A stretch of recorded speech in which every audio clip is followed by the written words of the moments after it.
तस्वीरें हम आप तक पहुंचा रहे हैं। बहुत ही अद्भुत आर्किटेक्चर का नमूना, तकनीक का इस्तेमाल और स्पष्ट तौर पर एक झलक आपको अयोध्या एयरपोर्ट पर उतरते ही जितने भी यात्री हैं, तीर्थ यात्री हैं, उनको भगवान राम की इस नगरी की अद्भुत झलक दिखाई देगी।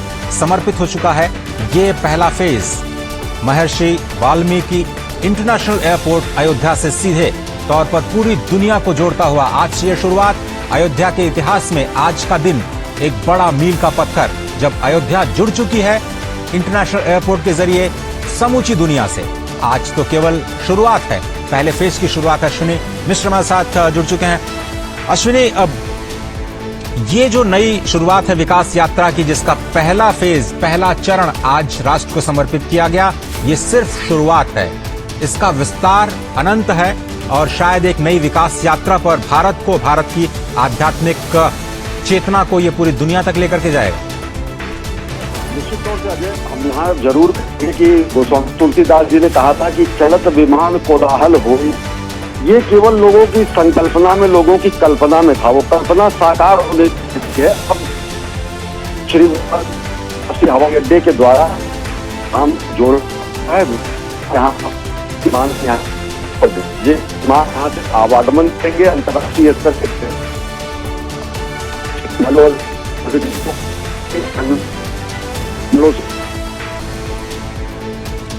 अश्विनी, आपकी आवाज मिलने में हमें थोड़ी सी दिक्कत हो रही है, हम आपसे संपर्क फिर से करने का प्रयास करते हैं। लेकिन आपको बताएं कि ये जो नया एयरपोर्ट है उत्तर भारत की नागर शैली में बनाया गया है। गुजरात के स्पेशल आर्किटेक्ट टीम के द्वारा इसका निर्माण किया गया है। अद्भुत संरचना इसकी, 7 शिखरों वाला ये एयरपोर्ट इस वक्त आप देख रहे हैं। नई तस्वीरें आपकी स्क्रीन पर, किस तरह से इसके विस्तार की योजना को अंजाम दिया गया। पहला फेज, दूसरा फेज कैसे 10 गुना बड़ा होगा, इसकी तैयारियां पूरी की जा चुकी हैं। नागरिक उड्डयन मंत्री इस वक्त प्रधानमंत्री को अवलोकन कराते हुए महर्षि वाल्मीकि अंतर्राष्ट्रीय हवाई अड्डे का एक नई शुरुआत अयोध्या के विकास यात्रा की आज दुनिया से जुड़ चुका है। इंटरनेशनल एयरपोर्ट के जरिए इंटरनेशनल एयरपोर्ट बनना इतने कम समय में, केवल 20 महीने में अभी तक का एक record airport authority of India के लिए। लेकिन ये सिर्फ एक एयरपोर्ट नहीं है, भारत की सांस्कृतिक चेतना का केंद्र बिंदु भी है। अगर ऐसा कहा जाए तो गलत नहीं होगा। पंचतत्व की पूरी अवधारणा इस पूरे टर्मिनल पर आपको दिखाई देती है। अगर शैली की बात करें तो उत्तर भारत की अद्भुत नागर शैली में मंदिर की संरचना में इस एयरपोर्ट का निर्माण किया गया है।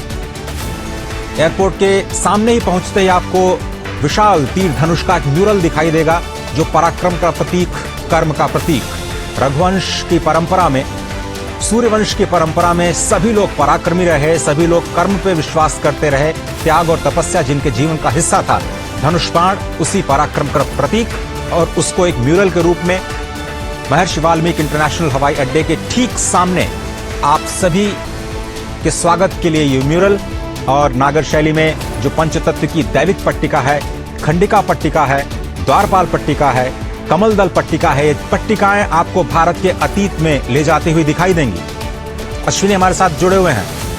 अश्विनी, हम बात कर रहे थे कि ये सिर्फ अवसंरचना नहीं है, बुनियादी ढांचा नहीं है, ये विकास और विरासत को एक साथ साधने की नई कोशिश है।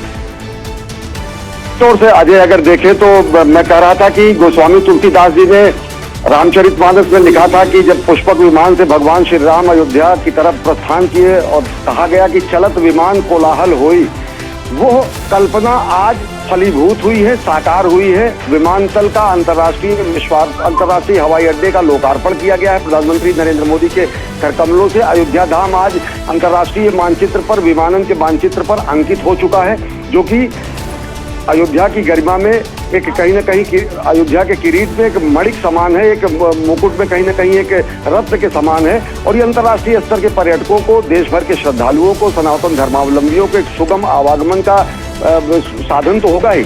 लेकिन हम एक बात जरूर कहेंगे, कहीं न कहीं अंग्रेजों के जमाने में छोटी सी हवाई पट्टी बनाई गई थी जो कि निष्प्रयोज्य हो गई थी, और जहाँ पर गाय भैंस चरने के अलावा केवल बच्चे खेला कूदा करते थे, गुल्ली डंडा खेलते थे, या फिर उस सिरफिरे लोग मोटरसाइकिल से रेस किया करते थे। वो दौर गया, और यहीं जहाँ पर ये हवाई अड्डा है, यहीं से बगल बीकापुर में एक गांव में एक स्थान माना जाता है पौराणिक मान्यताओं के अनुसार कि पुष्पक विमान वहीं पर उतरा था। यानी कि जो हमारे त्रेता युग के बाद आज कलयुग में वह दिन आया है जब यहाँ पर विमान के आवागमन की सुविधा सभी लोगों को नागरिक उड्डयन के लिहाज से अगर देखें तो यहाँ पर लोगों को हासिल हो रही है। आमजन सुलभ तरीके से यहाँ से जुड़ सकेंगे और ये केवल एक हवाई अड्डा ही नहीं है। अगर देखें अजय तो पूरे पूर्वांचल के लिए और साथ ही साथ गोरखपुर में हवाई अड्डा है, लेकिन समूचे पूर्वांचल से अगर देखें तो बहुत बड़ी संख्या में लोग यहाँ से विदेश जाते हैं और खासकर खाड़ी देशों में जाते हैं। एक बार कभी लखनऊ से जब शारजाह की फ्लाइट शुरू हुई थी इस क्षेत्र के लोगों में ऐसा उत्साह मचा था कि बहुत बड़ा काम हुआ, लेकिन अब जब अंतर्राष्ट्रीय हवाई अड्डा अयोध्या में ही होगा, 100-150 किलोमीटर की परिधि में होगा, तो कितनी बड़ी संख्या में लोग देश विदेश जाकर अपने जीविकोपार्जन के लिए और साथ ही साथ अन्य चीजों से जुड़ने के लिए आ सकेंगे। अयोध्या धाम के गौरव की पुनर्स्थापना में ये मददगार तो है ही, ये कहीं ना कहीं एक किरीट में कहीं ना कहीं शोभायमान तो है ही, लेकिन ये रोजगार के लिहाज से, स्वरोजगार के लिहाज से, आवागमन के लिहाज से, पूर्वांचल के क्षेत्र के विकास के लिहाज से ये बेहद मील का पत्थर साबित होगा तब जबकि लोग यहाँ पर जा सकेंगे।